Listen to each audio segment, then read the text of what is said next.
سنة 2023 في لاس فيغاس مول واحد المطعم كان على وشك على انه يسد المطعم ديالو. هذا الراجل قال بلي ان عدد الطلبات ما كانش كيفوت 4 طلبات في النهار، وما كافيش حتى باش يخلص الكرا ديال المحل، وما كانش عندهم حتى الفلوس باش يديروا اشهار. وديك الساعه واحد من العمال اللي خدامين معاه قرر يخدم دماغه، وبلا ما يقولها المول المحل غادي يصيفط واحد الايميل واحد الانفلونسور مشهور على تيك توك، اسم ديالو كيسلي ومعروف على انه كيدير الدعايه لاصحاب المطاعم، وسولو قال لي شحال كتاخذ باش تجي تجرب الماكله ديالنا.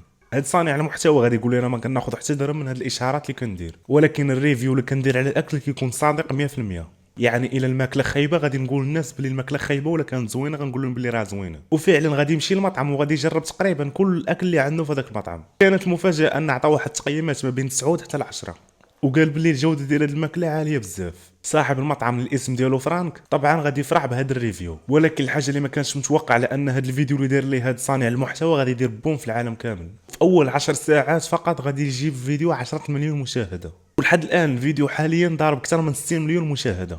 وفي اليوم الثاني المطعم اللي كان خاوي غيوليو مئات الناس يجيو لهاد المطعم باش ياكلوا منه بسبب ريفيو واحد. المطعم غادي يولي مشهور بزاف والسمعه ديالو غتولي زوينه وبزاف الناس غيوليو يجيو ليه.